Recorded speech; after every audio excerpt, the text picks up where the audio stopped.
Welcome back to the Chatting Average. That's John Sansoni. Somewhere over there is Adam Busak, and I'm John Hello. Lieber. We are 7 weeks away from opening week of Major League Baseball. That's one more than the divisions are, and we're lazy, so we've built in 1 week where we might skip. I wouldn't This say that. week, I wouldn't say that's lazy. I'd say that's proactive, knowing our work ethic. We're all This working week, men. We we're- can't we're- help it. Right. We're starting in the American League East this As week we do because, every year. as we do, that's not true. My decision making for choosing the AL East without considering either of what you guys wanted was normally we choose to wait on our divisions until the end. Like our 3 divisions are the last 3 that we normally do.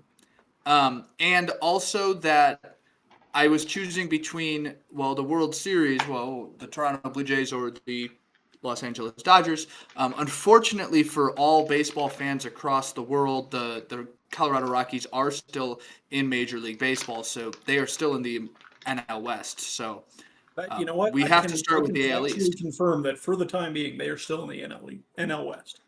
Correct. I do hear that there's a spot open at the FCS level now that North Dakota State is an FBS football team.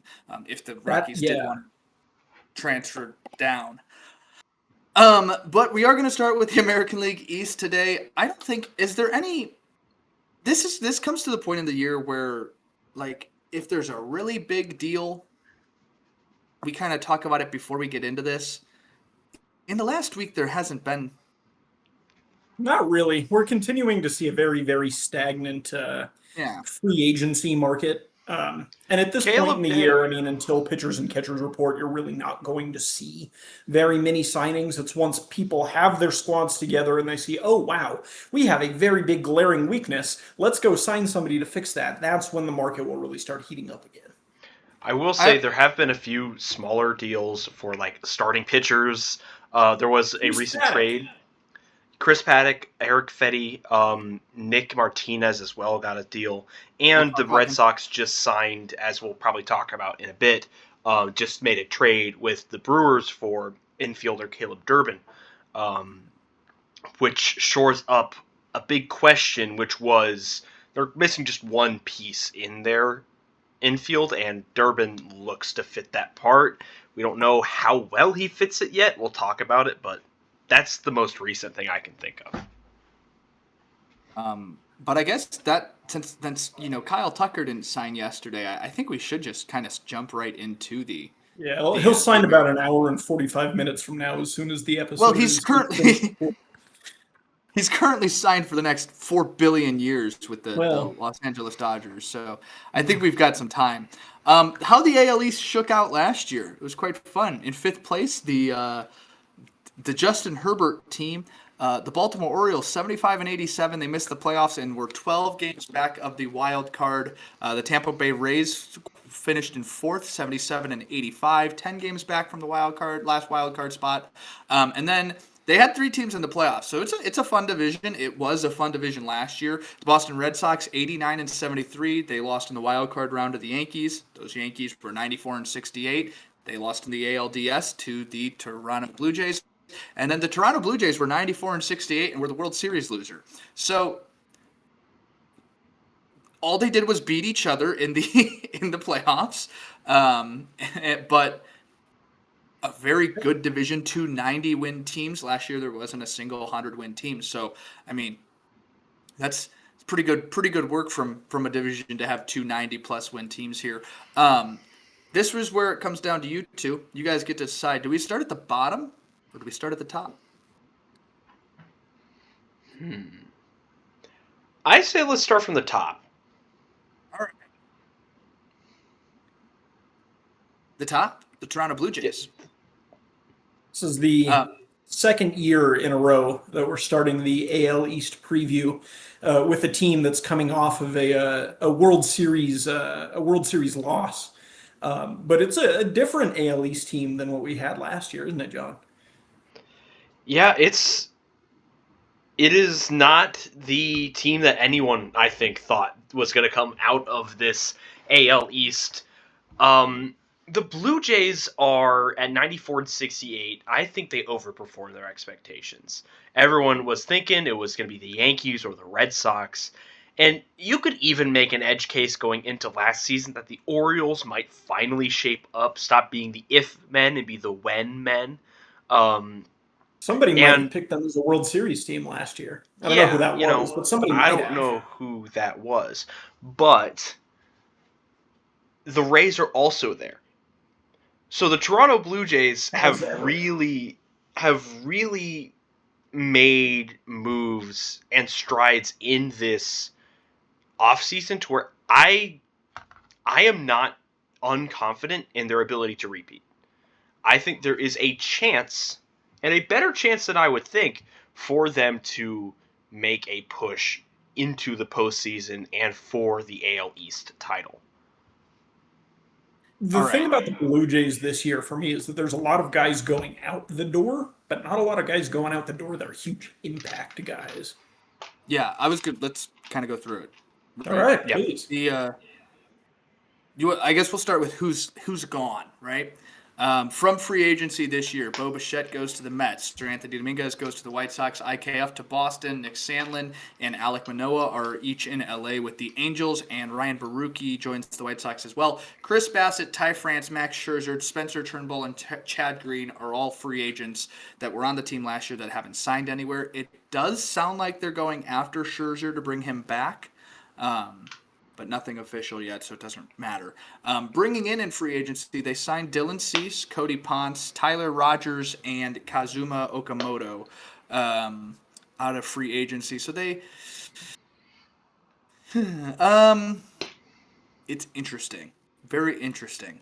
Losing Bo Bichette is going to be the big thing for this Toronto team, right? Like, that's your biggest piece out the door. And the thing about Bo is that he's been very inconsistent over the last, 4 years, really, that he's been in the major leagues.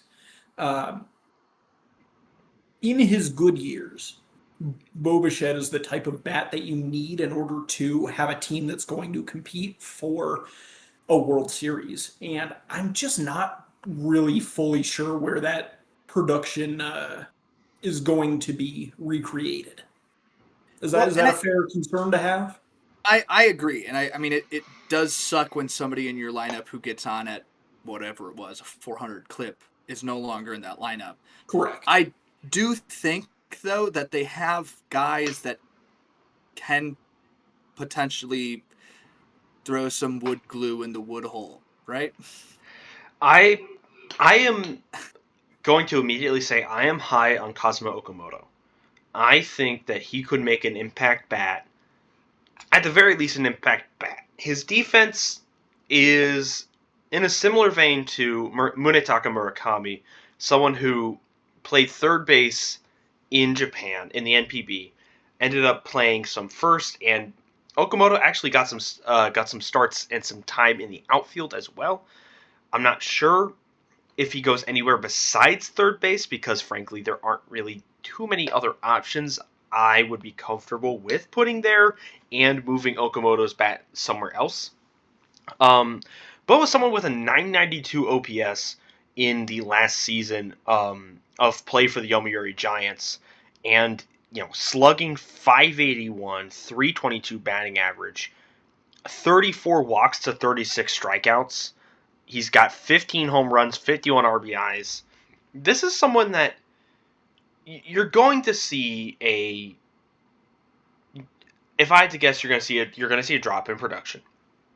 That's just how it is with players coming from overseas. Jumping from any other professional league, really, right. To MLB, right? And I also think Okamoto has the ability in a lower pressure situation to adjust. Now, he's going to be on a competing team, but he won't have to be the only bat. You still have Guerrero, you still have Alejandro Kirk, Varsho could turn it on as well. You have players like Ernie Clement that burst out of nowhere, Addison Barger as well. These are players that can contribute. and could provide a bit of a runway for Okamoto to get better. However, this also relies on everyone else I just listed not falling off the map.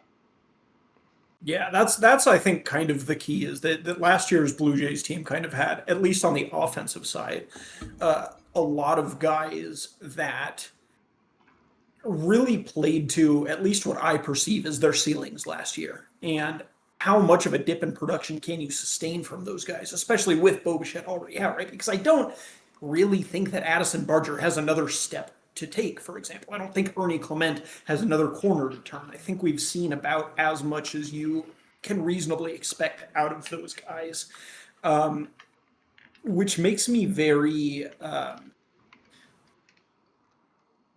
apprehensive as to how good their offense is going to be next year. Now, on the flip side of that, I feel like this Blue Jays rotation could be light years better this year than it was last year, and that's by virtue of having a full season's worth of Shane Bieber. That's virtue of having a full season's worth of Trey Savage. Maybe Cody Ponce, somebody you just signed in free agency, is going to turn into a legitimate 5-starter for you. Like, I think this rotation, if there's a reason to be excited about this Blue Jays team, that's where you'll find it. Yeah, and I mean, literally last year, Jose Barrios was like the number 2 guy in this rotation, and now he's like charting out at the 5 or maybe the 6 guy, that swingman who's coming in and out. I really like the rotation they've put together. Kevin Gausman, Dylan Cease, Shane Bieber, Trey Savage, and or Jose Barrios and or Cody Ponce, depending on if they use a 5-man or a 6-man. I like it. There's a weak end to it, but like, Kevin Gausman has been in Cy Young races. Shane Bieber has a Cy Young. Dylan Cease has been in Cy Young races. Trey Savage is insane as long as he will be in Cy Young races. Yeah, as long as the tiny data size, I can't remember the actual word I'm looking for. Data size is right. Sample size. Sample size, thank you. Jose Barrios has been good, and I don't know. I really like the rotation, and shoot, we're going to talk about the rest of the division. The rotation can be very darn important in this division. So yeah. I think one guy in the lineup that maybe the X factor for their season is Anthony Santander. If he can figure out how to return to baseball and go, right, hit the ball like I did in 2023 and 2024, that's somebody who can easily fill part of that production gap from Bo Bichette. He had a bad year last year. He only played in 54 games, but a 175 batting average. He was a 57 OPS plus. But he could very easily bounce back and have a really good year at the plate for the Blue Jays. And I think that is something that if he's on for most or part of the season, I think that's a shot at winning the division outright again. Yeah, Santander was one of my picks to clip last year from the free agency market, and that clearly did not work out. But I still like the fit, and I still like him as a ball player. I still like his pedigree outside of, an injury-plagued outlier year last year. I could definitely see where the optimism comes from. Oh, and let's not forget to point out that the back end of the bullpen somehow got better. Last year they went from Yimi Garcia to Jeff Hoffman every single game, and it was fine. Now it's from Tyler Rogers to Yimi Garcia to Jeff Hoffman. That's tough. That's tough. Yeah, but Louis Varland's there too, so surely that'll help. As long as your starter gets you through the first 6 innings, they should be fine. This team will be adding at the deadline. They will be adding a bullpen piece at the deadline. You can pencil that one in for sure. Season over or under for the Blue Jays 88.5, fellas. We taking the over? We taking the under? What are we thinking? The over? Are we serious? That's literally that thinks they're going to be like just barely above 500. Like, I think this is a team that could win 90, 95 games comfortably. Adam, taking the over? Yeah, I'm also with H on that one. I think this team is going to compete for a division once again this year. I think you can pencil them in for about 90 wins. John? I don't know. I kind of want to Price is Right this and say they're going to finish with 88. Sure, man. Whatever. Be a contrarian. Be different. No, I think that they're going to be good because I think Anthony Santander is going to have a good season, and that's going to make them very dangerous 1 through 9. Although enemy of the program, Miles Straw is on the team, so all I'm saying is. Well, that was last year too, to be clear. Yeah, well. Anything else we have on the Toronto Blue Jays? Nope. All right. Finishing in second with the same exact record as the division winner, the New York Yankees have had a fun offseason, to say the least. Here's who they've signed out of free agency. Starting pitcher Ryan Weathers, relief pitcher Cade Winquist, and infielder Paul DeJong. However, it is important to note they did re-sign Cody Bellinger, Trent Grisham, Paul Goldschmidt, Ahmed Rosario, Paul Blackburn, and Ryan Yarbrough. They did lose in free agency Devin Williams, Mark Leiter Jr., Luke Weaver, Ian Hamilton, Scott Effross, and Jonathan Loaizaga. DJ LeMahieu, Marcus Stroman, Austin Slater, and Jake Cousins are all still free agents. Yeah, I mean, this seemed more like a let's just get the guys back that we know we like. Devin Williams, I think, hurts a little bit. I don't think that Cade Winquist is necessarily your replacement. But this is a time where you look at you look at the deals that they have in the bullpen right now. David Bednar, Camilo Doval, Fernando Cruz, Tim Hill, Jake Bird, Paul Blackburn, Ryan Yarbrough, who I think might actually crack the rotation, and like Cade Winquist. A lot as well. I'm very high on him. Oh, so I really do think they have a solid enough bullpen, High Sox, to where they could very well not have needed a reliever in Devin Williams, who was rather volatile last year. Had a good 2 months where he lost the closer role down the stretch to Luke Weaver, just by virtue of not really having it. Yeah, I think definitely worth mentioning, one of the worst years of his career. Although I do think losing him and Weaver in the same offseason is not ideal. I don't like this lineup. Yeah, let me talk about Judge and the other guys. So, seriously. The projected starting lineup here. I don't know where John sourced these, but Trent Grisham this is the projected opening day starting lineup against a right-handed pitcher. From Fangraphs? Mm-hmm. From Fangraphs. Okay, I trust Fangraphs. Aaron Judge in right field. That's the 2-hole. Cody Bellinger at the 3-hole in left field. So your starting outfield of Cody Bellinger, Trent Grisham, and Aaron Judge. How different is that? Ben Rice at first base. Ben Rice at first base in cleanup. Who I think could have a good year. Giancarlo Stanton, DH. He's not going to play more than 60 games this year. Jazz Chisholm at second base at 6. Ryan McMahon at the hot corner, batting 7th. Fantastic defense. A bat that is hypothetically there. Jose Caballero at shortstop. So Jose Caballero is not going to start at shortstop because on opening day they're going to go, well, we're going to put Oswaldo Cabrera at shortstop because when we put them back together, he kind of looks like a shortstop. And then he's going to be the worst baseball player in the American League East for like 2 months. And then they're going to go, Jose Caballero, remember when we traded for him last year? And then noted Dominican Austin Wells at 9 at catcher. So this does account for the fact that Anthony Volpe had shoulder surgery in October. Unlikely to be ready for opening day is my estimate. So Caballero is really just keeping the seat warm until Volpe E6 comes back. Yeah, I was going to say, how confident are we that shortstop job is still Volpe? I mean, that's the thing, is if Caballero has a really good like first month.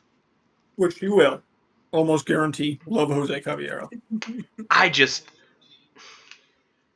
have a really hard time justifying that as a fan. Now, I am not Aaron Boone. Thank God. If I was, thank God, bro. Aaron Boone really likes Anthony Volpe. There has been no inclination that Anthony Volpe will not be the starting shortstop for any extended period of non-injury related time. I mean, he has a very long runway last year, and he was pretty awful. And notably injured too. He looked bad. And can I make a prediction? If it's not Caballero, what's going to happen? Do you put Oswaldo Cabrera at short? Do you trust Ahmed Rosario to go back out there? Can I make a prediction, please? Yeah. I think Jazz Chisholm Jr. starts the most games this season. That's what I was going to say. That's literally right where I was going with this. Does Jazz Chisholm start at short? Because I would set the over-under on amount of games started at shortstop for Ryan McMahon at 10.5. I would hit that under. Oh my God. No way. No. Dude, they're gonna sign. They're gonna throw everything at the wall, dude. They don't have a solution there. They don't have a solution. It's so insane to me. I don't understand teams that can't find a shortstop. Every player is a shortstop.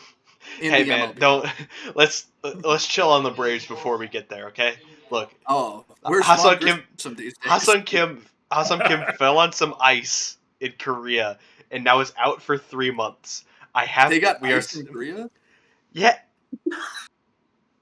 I was told they were only in Milan Cortina. Anyway, I really don't like this starting rotation either. Mostly because, wow. Good luck losing every third, fourth, and fifth day. Yeah, no kidding. I mean, John, don't cut that out. Whoa, it was funny. Whoa. Ryan Weathers. Can I please speak in defense of Ryan Weathers?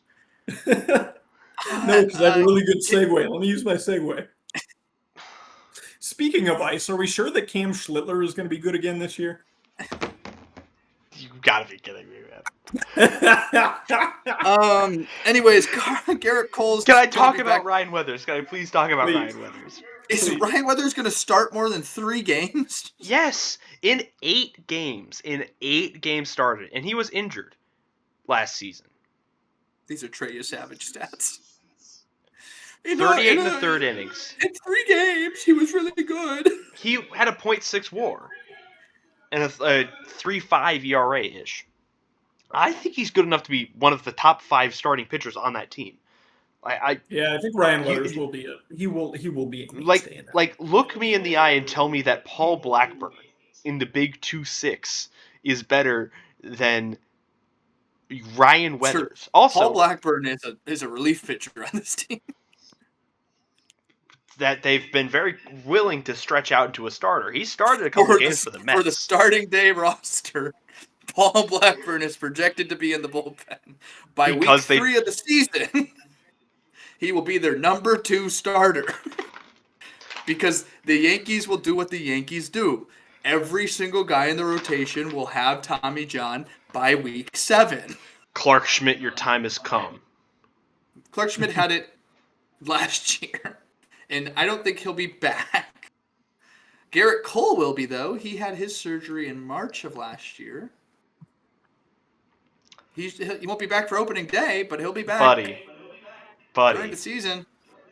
I don't also know, when will Carlos Rodon return? Because he had elbow bone spur removal. I don't know. When will Jesus come back? I don't know. Ask Kalshi, not sponsored. It's currently under 4% for 2027. So. Are you serious? I don't know. All right. You would use Kalshi. I'm sorry. Like you just. I don't. Ooh. No, you know what? No, you're a poly market kind of guy. No, anyway, I was gonna make that What do we think? Over under 91.5 wins. John, you're first on the list.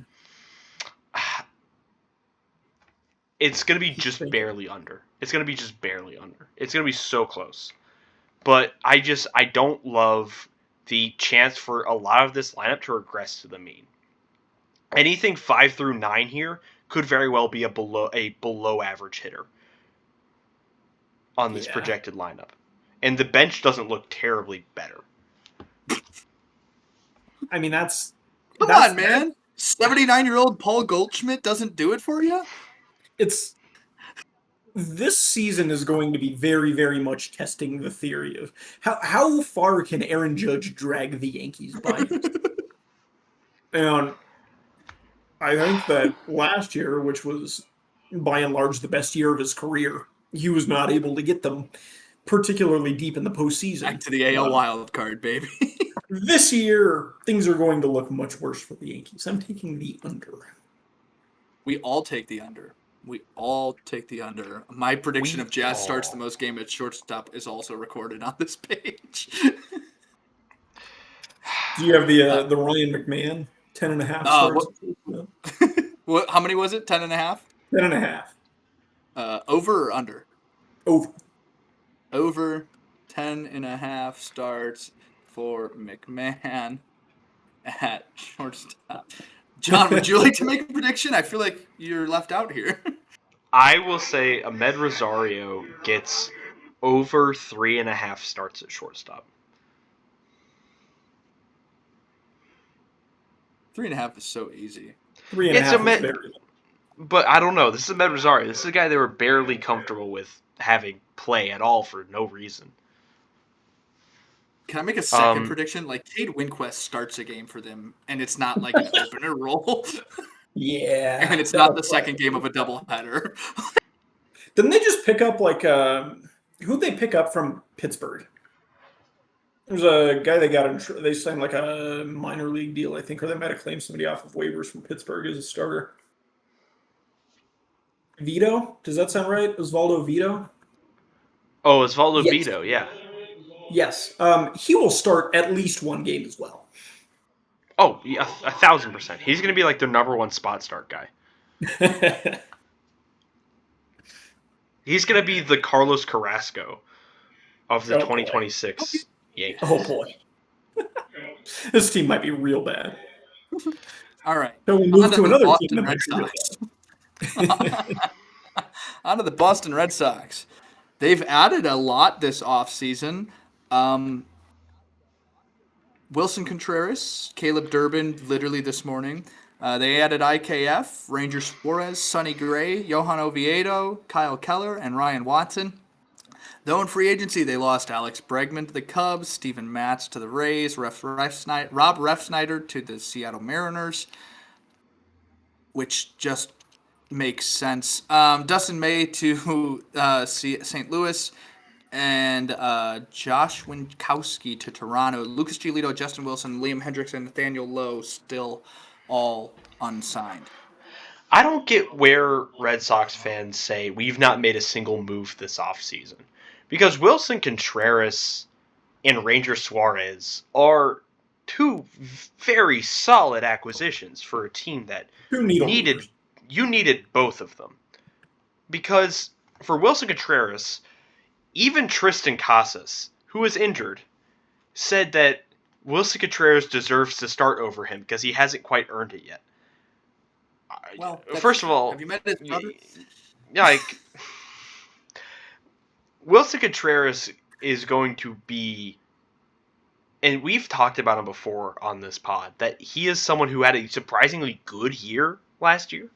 True. That a lot of people outside of St. Louis admittedly didn't pay attention to because no one was paying attention to the Cardinals last year. And so I think he slots perfectly in as this kind of middle-of-the-order power bat at first. Caleb Durbin, like we just said, is someone who I think is going to... He's a great bat-to-ball skills.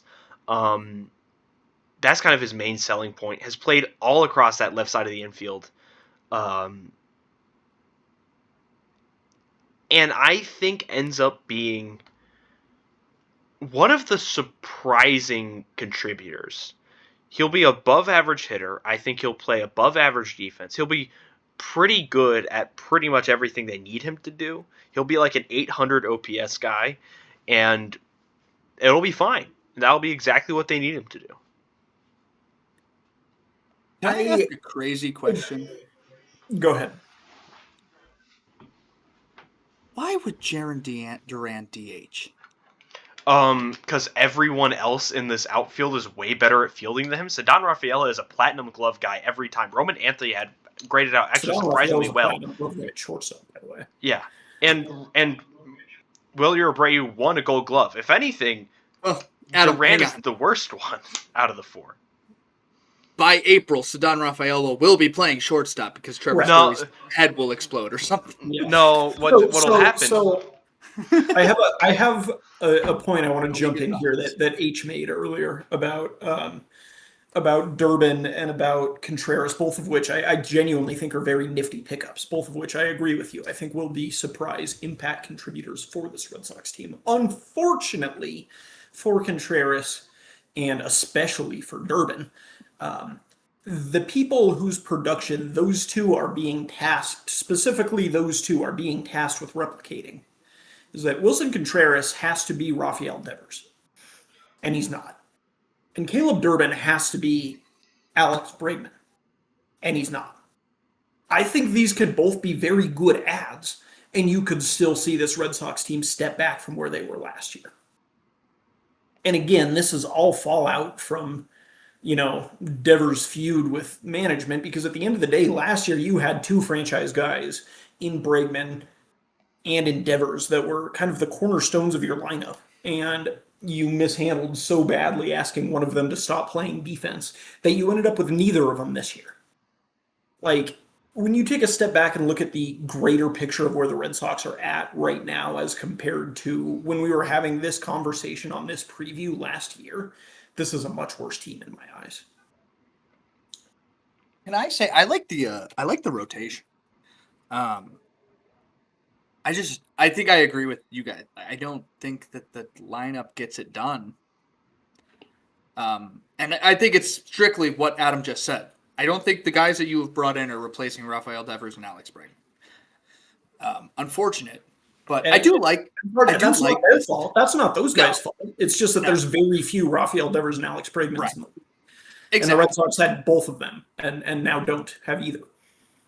And I don't know. I mean, we could still see a very good year from some of the young guys. Like Caleb Durbin could have a very good year. Roman Anthony could have a very good year, and we could be surprised. Their over/under is set at 87.5 wins. They could be there again. I mean, like there is an opportunity. I think that this lineup is going to have to produce 3 or 4 runs on any given day to generally win. This rotation is good. Garrett Crochet, you can probably score 1 run and you're going to win. Ranger Suarez is right there. Sonny Gray is 75. I don't know at this point.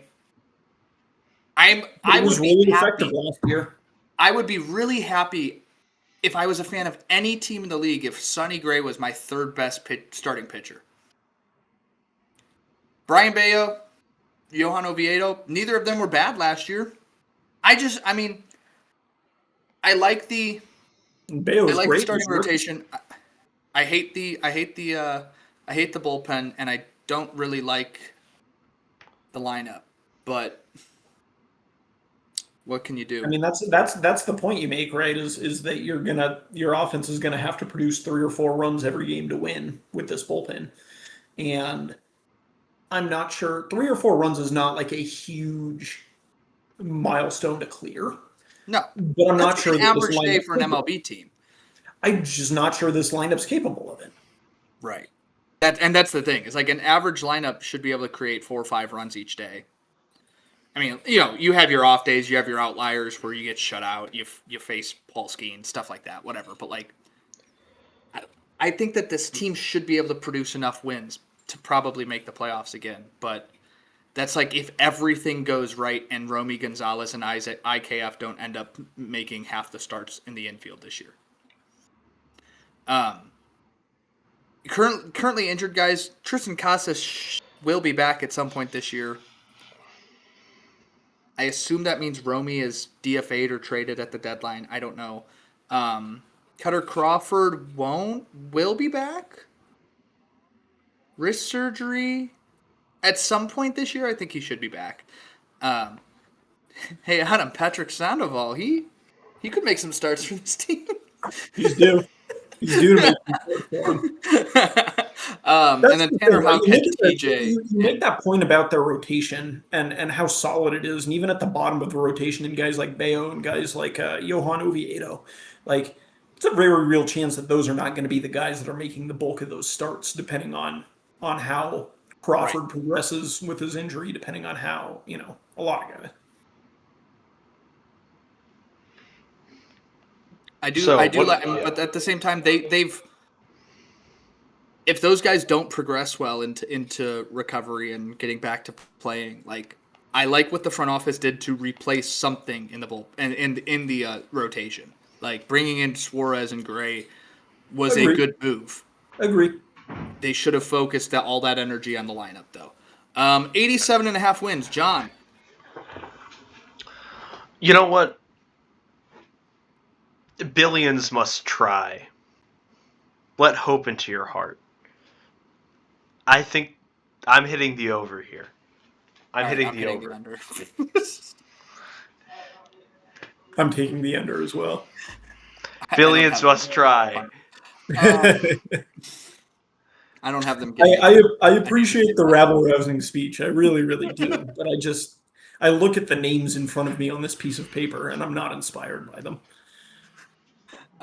In fourth place in last year's American League East was the Tampa Bay New York Yankee Rays. Their additions: Gavin Lux, Cedric Mullins, Jake Fraley, Ben Williamson, Justin Henry Malloy, Nick Martinez, Steven Matz, Steven Wilson, Yoendry Gomez, and the only minor league invite guy I added to any of the additions lists, everybody's favorite Blake Sable.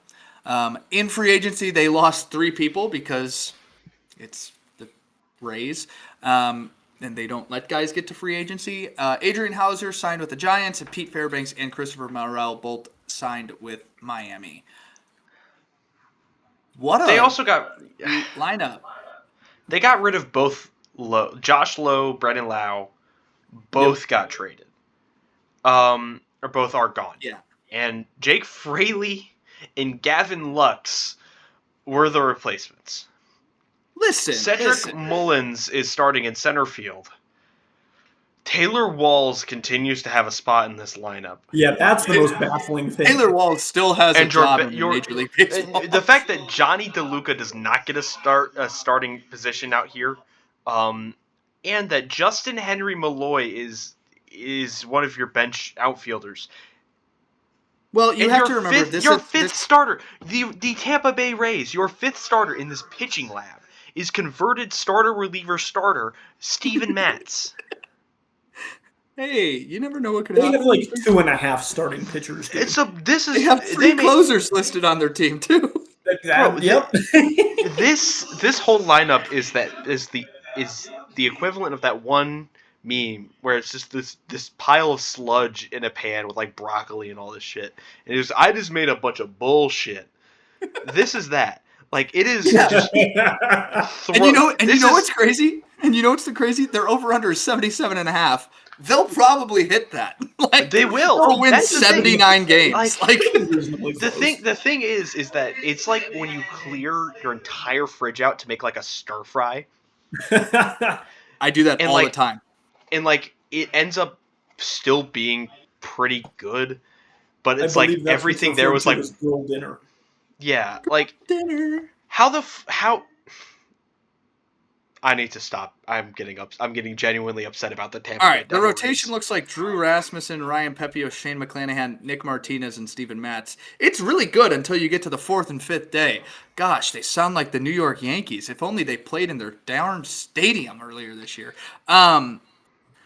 The projected starting lineup for opening day is Gavin Lux at second, Yandy Diaz DHing, Jonathan Aranda, home run derby participant Jonathan Aranda at first base, Junior Caminero at third, Cedric Mullins in center, Jake Fraley in right field, Taylor Walls at shortstop because the defense is just too good to take that bat out of the lineup. And Chandler Simpson in left field, because the defense is just that good to not take the bat out of the lineup. And then Nick Fortes as a catcher. The top 5 guys in this lineup read like the bottom 5 you would see on like a World Series contending. Gavin Lux, Yandy Diaz, Jonathan Arata, Junior Caminero, Cedric Mullins. Half of those guys are getting traded to playoff teams. I know. Yandy Diaz will be a New York Yankee within the calendar year. Notice he didn't say Mets because the Mets aren't making the playoffs.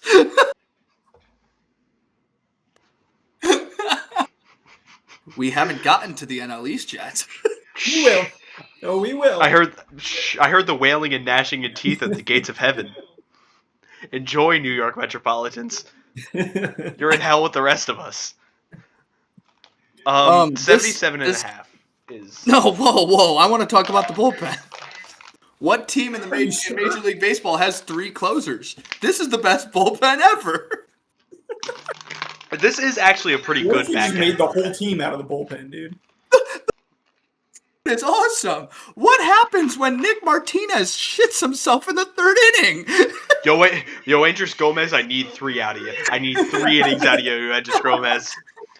You get us to Garrett Clevenger, Griffin Jackson, Edwin Uceta, we're fine. But you gotta get me there. Also... Mason Englert, so help me God, you have to eat these innings. Whoever the heck Cole Sussler is, what stadium are they playing? They're back. I also have this question. They're back. They're back in Tropicana. They put the roof back on the Trop. Somehow that was going to take so long they didn't play in it at all last year. I really don't understand that, because it seems like they put the roof on in like 3 days once they started it. Well... What happens if a hurricane hits again this season? Look, the Rays aren't going to play in September anyway, or October anyway. Well, yeah, that's a good point. That is a good point. All right. Now can we get to the over-under? John, over-under 77.5 wins. So I mean, am I going to go 3 for 3 on overs? Because I don't think this is. We're on the 4th team, so. Oh. Am I going to go 3 for 4 on overs? Yes. I think. What? Okay. I think they get like 79. Like I don't think they go above 80. I think they're below 500 team. But I also think this is generally a pretty good, like a pretty evenly good division. Like, ladies and gentlemen, the man who brought you the non-city athletics winning the American League West has brought you the Tampa Bay Rays will win 80 games this year. Whoa. Do you want me to go under? I'll go under. No, you already said over. I'm going under. I'm also going under. I would also like to very quickly jump in here before we move on to the team that finished 5th in the division last year and drop some breaking news on your gentlemen's heads. This is not baseball breaking news. This is college basketball breaking news, which is that friend of the program, rather enemy of the program, Charles Bediako, is no longer eligible to play college basketball. Shout out Greg Sankey. I think he's the reason this happened. Yeah. Greg Sankey openly wrote a letter to the NCAA saying, don't let him play basketball. Which begs the question. Couldn't Greg Sankey just said that to Alabama? Like, no. Like, what's Greg's role here? Nobody actually knows. The Baltimore Orioles, dead last. Somebody picked them to win the World Series last year. They've made some additions this year. Pete Alonso, Taylor Ward, Blaze Alexander, Shane Bass, Ryan Hesley, and Andrew Kittredge. They've lost Albert Suarez, Zach Eflin, No, I'm sorry. They re-signed Albert Suarez and Zach Eflin. I apologize. They lost Dylan Carlson to Chicago, Jorge Mateo to Atlanta, and Tomoyuki Sugano and Gary Sanchez are still both currently unsigned baseball players. I would like to start on, I think this team is going to win the World Series. I kind of think they're going to win the World Series too. Never wrong, just early. You cannot be serious. Why? I think so. Listen, I'll walk it out for you, John. Jackson Holiday. Good luck. Jordan Westburg, if he doesn't get injured, we're pretty good. Gunnar Henderson had that injury at the end of spring training last year that he decided to play through, and I can't remember exactly what it was. But he had a terrible March and April. And that kind of just set him back for the entire season. He's healthy currently. The spring training hasn't started. I think that's really important for Gunnar Henderson. Pete Alonso is going to very much enjoy playing in this ballpark. Adley Rutschman may finally be the guy that everybody thought he was going to be. Taylor Ward is in the lineup. That guy just hits home runs. I don't know if you're aware of that. Dylan Beavers has a cool last name. Colton Cowser once had a bobblehead of him dressed up as a cow. Very cool. And then Samuel Basallo, breakout year for Samuel Basallo. Somebody put that in the predictions line. I mean, that's a breakout year. He's a very common breakout pick, I would say. Breakout year for Samuel Basallo. What does a breakout year for him look like in your eyes? What position he's in DH, but he's also like a catcher, right? I think a breakout year for him is he takes the starting catching role full time and moves Adley to DH. And I wouldn't hate that. That's a good thing for the Orioles. Because are we sure that Rutschman, I think by all accounts, is a better defensive catcher. I don't know. Why does that matter? I mean, like Basallo's going to catch because they don't have a catcher on their bench, so like they're going to split catching time. And when Adley catches, Basallo's going to DH, and when Basallo has to catch, Adley will DH. Or on the off day where, you played Adley behind the plate 4 days in a row, Ryan Mountcastle will DH or something like that. I don't know. I don't hate it. I like this lineup. That's all I'm saying. I like this lineup a lot as well. What say you, H? I can't get behind this. I'm sorry. Maybe it's just the bad take parade for me right now, but for a lineup that is relying on Beavers, Cowser, and Basallo to not be a sandbag enough to contribute, and hoping that Shane Baz and Dean Kramer can fill out two of your five start days. Not to mention, I don't know.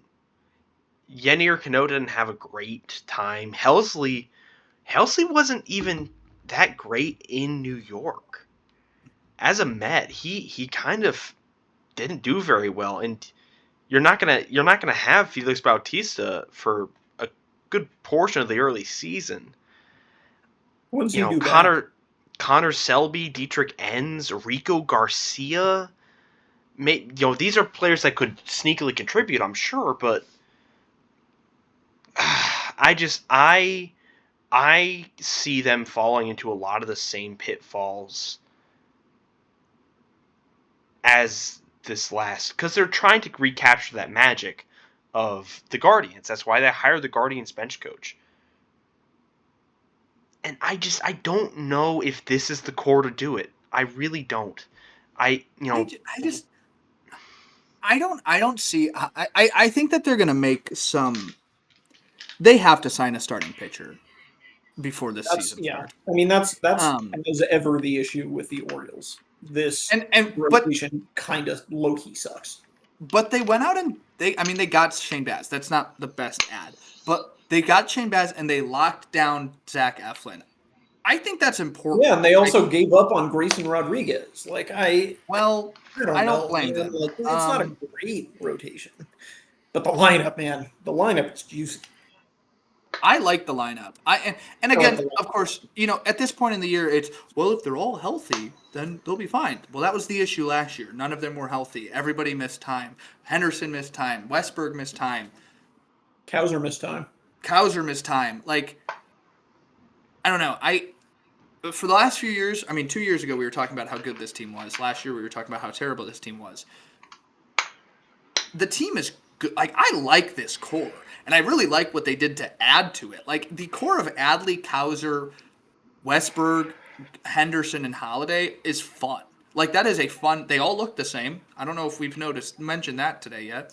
They're all the same person. They all got carbon copied. But, like, they added Taylor Ward and Pete Alonso to it, which what's the issue with Jackson Holiday and Colton Cowser?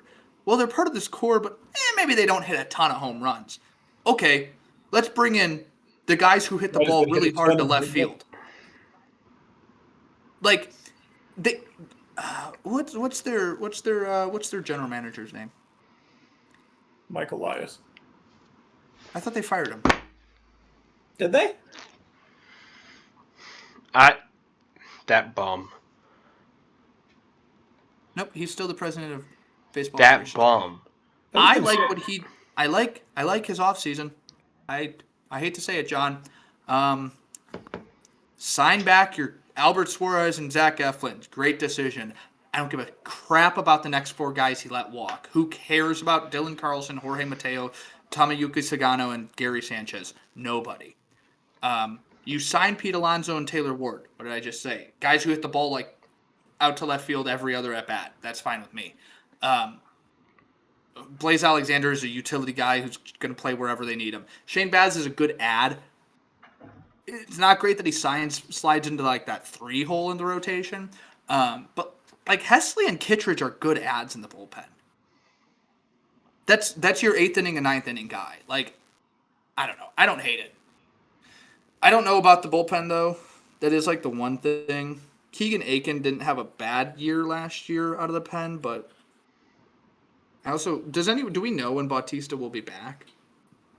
He had 12 surgery months. on his labrum on It'll be like last, what was that?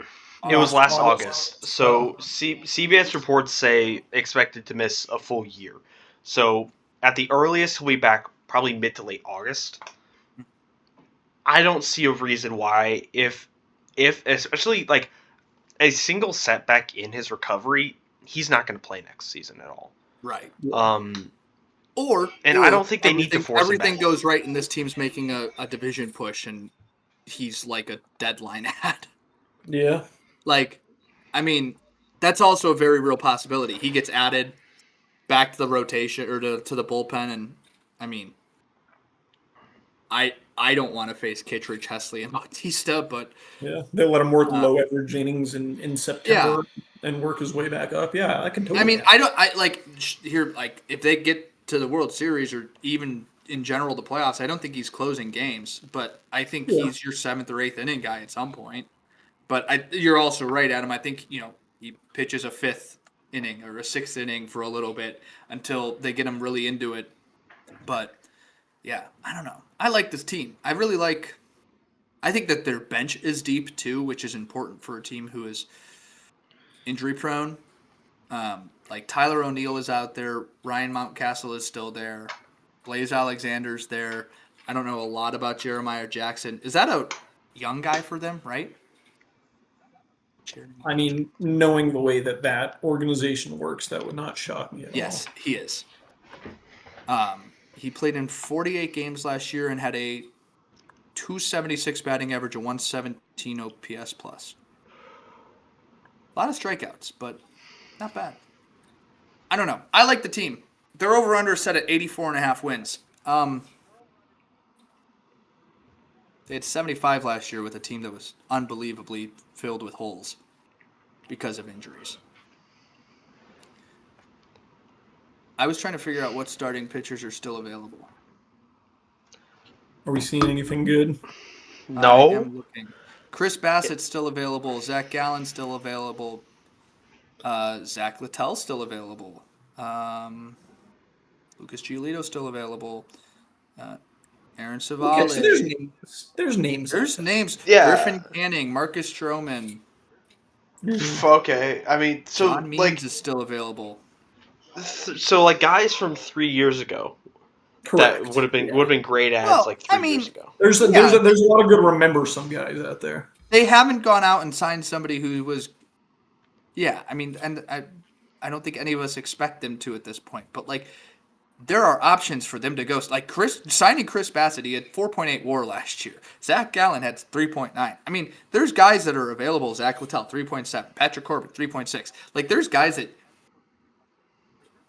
pitchers and catchers report tomorrow or Wednesday. Like, these guys are going to start getting to the point of like, hey, I'd like to play baseball this season, and I want a full spring training, so I'd like to get here as soon as possible, kind of deal. I don't know. There's some guys you might see pop in. Eric Fetty off the board though. Unfortunate. Eric Fetty 3.2 WAR last year. I don't want to hear about how bad he was. Over under 84.5 wins. John, am I going to take the under for a third straight row? Under. Wow. Caesar says under. Hey, someone's got to be confidently wrong this year. It'll be me. It's usually me, so. Remember when Adam said the Reds were going to win the AL Central? Yeah. I like them. Adam, do you remember when John said the A's were going to win the AL West? I do remember that. I do remember him buying the hype on Sacramento. The relocation dude, the juice, just wasn't quite there. Look, y'all aren't ready for my opinions this year. Or Adam, under, over. Okay, so we now go through and give our actual division layout. Let's go bottom to top with this, yeah? Yeah. Can you guys write your own in so it's not as hard for me to catch up? Yes. Okay, John, who's your 5th place finisher? My 5th place finisher, Yep. I think, will be the Rays. Okay, you can write it in if you'd like at the bottom of the line. Well, hold on. Man.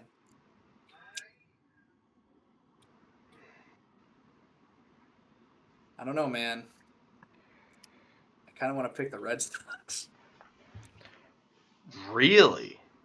I'm gonna take the Rays. I don't think they're gonna be that far separated from the Red Sox, but I'm gonna take the Rays as last place. I am going to stick with the group. I'm also putting the Rays in last place. I think it's going to be like a 75 win last place, a respectable last place, but a last just like this last year. I mean, 75 and 77 were 4th and 5th place. So, John, Mr. H, who you got in 4th? Your 4th place finisher. So, I think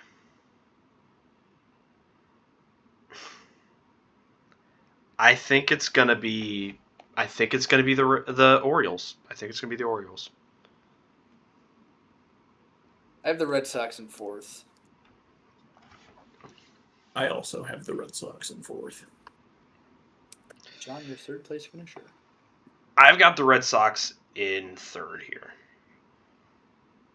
The Yankees. The Yankees for me as well, John. We have identical ballots. God, this is awesome. John. I think the Yankees are going to be 2nd. I think Yankees and Red Sox are going to be within 3 games of each other. Because I took the over on the Red Sox and the unders on the Yankee. And I think I think I have 3 playoff teams out of this division again. Exactly. I think Red Sox Yankees are going to be like playing within the last 10 games of the season for the same spot. I agree.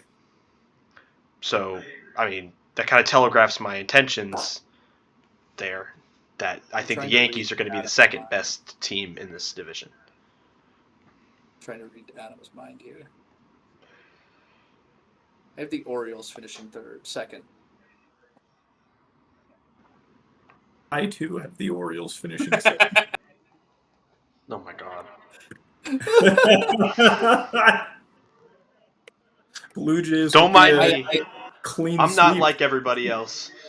I think the Blue Jays and the Orioles are separated by like 2 games, like 96, 94 wins maybe. I think the Orioles are very clearly the best wild card team this year.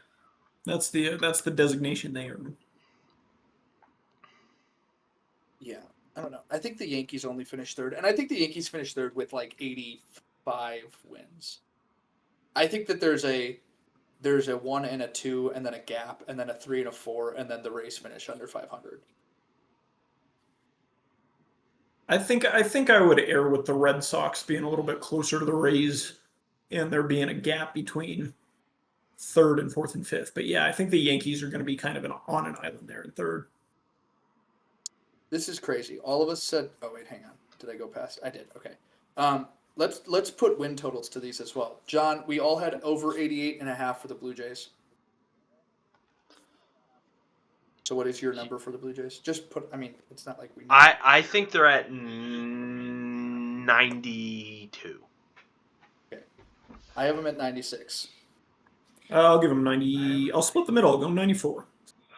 Cool. I had the Orioles at 94 wins for second place. So, John, I have the Yankees, right? Yeah. So yes. The Yankees. Hold on. I was just typing my stuff in. So you had with the Yankees under 9.5. We all had the Yankees under 91.5. Yeah, I think they're around 89.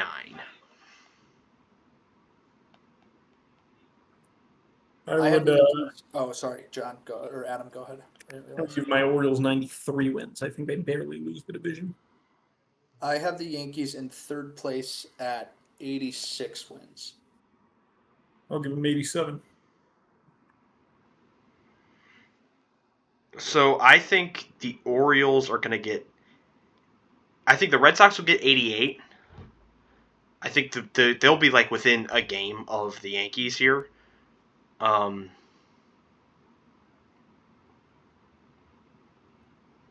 I think the Orioles will get 80. Am I supposed to do 2? Like John's looking at me like That's fine. Go ahead. Who do I have? Who am I on? The Red Sox? You have the Red Sox.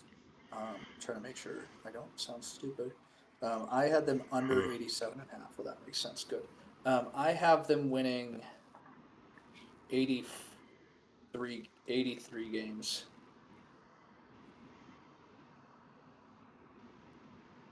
I have the Red Sox winning 79 games in the last place Rays winning 75. John, you had the Rays over 77.5. Yeah, I think they'll get 79. I think they'll, these are well set lines. I think these are lines that are pretty competently set. So I'm not going too far away from them. I have the Rays at 74. So I have the highest win total for the winner and the lowest low total for the loser of the division. That's fun. Adam and I are both predicting 2 90-win teams once again from the division. John, 1 game off with the Yankees at 89. I think we started out with a pretty darn good division here. Yeah, I mean, there's a lot of very good teams here, and I think, save maybe the Rays, there's a universe where any of these teams could be playoff teams. And I think that's legit. I think that's what we said last year about these teams. So, I wouldn't be surprised if we're all completely wrong, and the Red Sox, well, I'd be surprised if the Red Sox won the division, but the Red Sox win 89 games, 90 games, and are the second best team in the division or something like that. So I think you're right.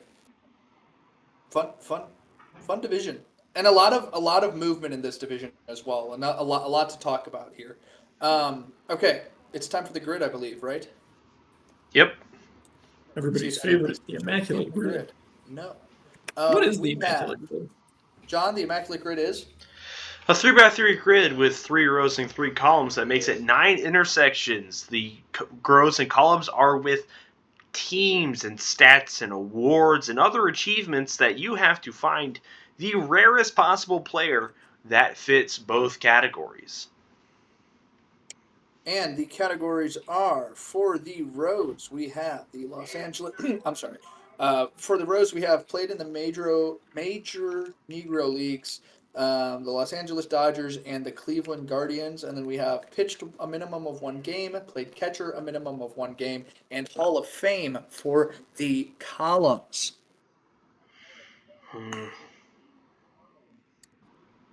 Where shall we begin, gentlemen? Where shall we begin? I'm sorry, I'm pulling it up right now. I need to have it physically in front of me to reference. For a Dodger that has pitched a minimum of 1 game, perhaps we go with a, I don't know, like a Zach Greinke. Mm-hmm. Are you serious? You want me to put it in? I'll put it in.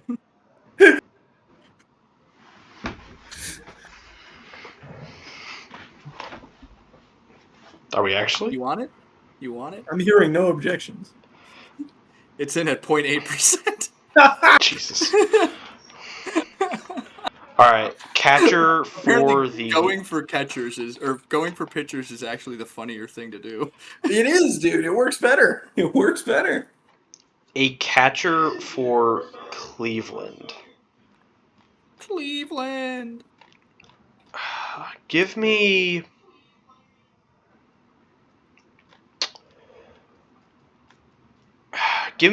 Francisco Mejia. Catcher for Cleveland. Mejia. Noted 3%. It's acceptable. It's acceptable. Correct. Noted Tampa Bay Ray Francisco Mejia. Catcher.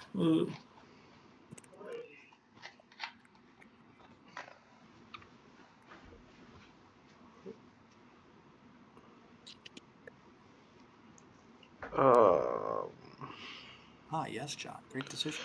Guardians pitcher. Sure. Touki Toussaint. Ooh. Touki. 0.05. Braves legend. Touki Toussaint. Dodgers catcher Tim Fiderowicz.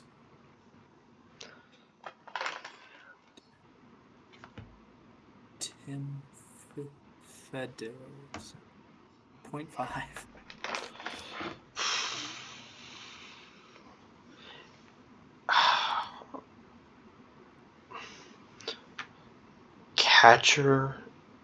Catcher in the Negro Leagues. Yeah, I'm noticing we're leaving this. Well, top, I'm going to the museum in March. But I don't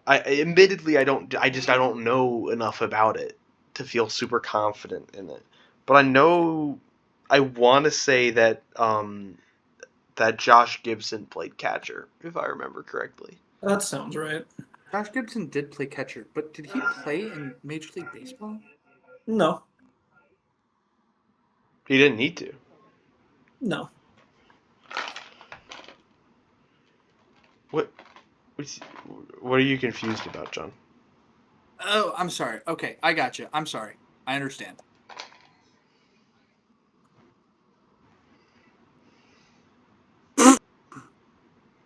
That is 46%. Yeah, I was afraid of that. I mean, look. I was going to suggest Roy Campanella. I don't think that would have been much better. Okay, all right.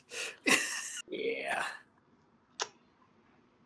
That's well, funny. What do you think for a pitcher? We go Satchel Paige then. I was thinking Jose Mendez, but it's up to you guys.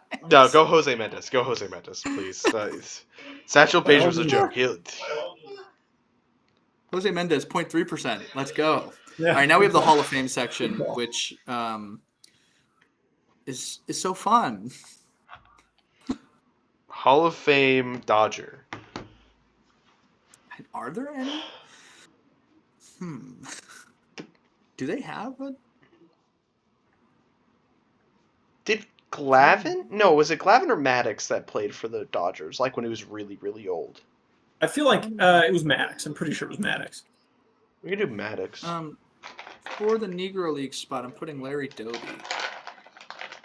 Yeah, he played for the Dodgers when he was 42 years old. Okay. Who? Maddox? Maddox. Yeah. Greg? Mike? Which one, guys? Greg, what do you mean, which one? Yeah, the Angels Cleveland pitching coach. Hall of Fame. Does Cleveland have a Hall of Famer? This is a great question. Yes, several. Does one of the oldest franchises in organized professional baseball have one Hall of Famer? Yes.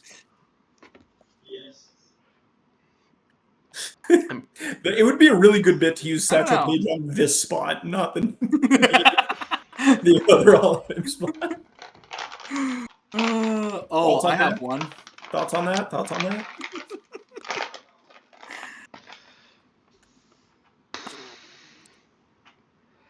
I mean, Tasty Sabathia. We could do Satchel Paige.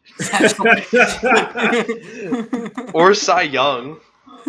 Oh, Cy Young. Satchel Paige 1%. Let's go. Thank you, Satchel. Thank you, Satchel. 58% on the or 58 on the rarity score. Well, I think one of those is a notable outlier on the rarity. Yeah, it's probably the number one answer that we gave. Yeah.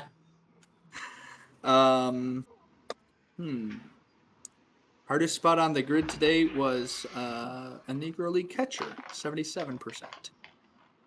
Okay, so see, we're not, we took the punt on the spot we should have taken the punt, is what I'm hearing. Yeah. So 381 options for catchers, and we chose the number one answer. Would you like to read some of the other top choices? Biz Mackey, Frank Duncan. Top choices for other spots or top choices? No, for that one specifically. Wilson Red, I don't know, like in order. Clint Thomas, Connie Day, Bullet Rogan, George Carr. Bullet Rogan I've heard of. I've heard of Bullet Rogan. Jimmy Crutchfield, Mac Eggleston, Poindexter Williams. It's a great name. I agree. Anyways, that's been the chatting average, and that was the first of 6 divisional previews. This one was the AL East. John has the Blue Jays winning. John has the Blue Jays winning, and Adam has the Blue Jays winning. Everything else is different, other than exactly what John and Adam picked. We'll be back next week with a division that we haven't chosen yet. Although the options are the AL West or the NL Central. So I'm thinking both of those are going to be fun. So really not a bad option between those two. I kind of want to see Adam pick the Reds to win the World Series. So it won't happen. We might do the NL Central next week. But with that being said, if you'd like to follow us on Twitter, it's the Chatting AVG. If you were watching on Spotify, make sure to leave a comment. You can do that now. Save the podcast. If you're watching on YouTube, like and subscribe and hit that notification bell. Everybody knows the YouTube algorithm doesn't give you real notifications, so also follow us on Twitter. If you're using Amazon Podcasts, get your brain checked for activity. And other than that, I hope you all enjoyed the halftime show last night. We are recording this on Super Bowl Monday. Thank you. Bye.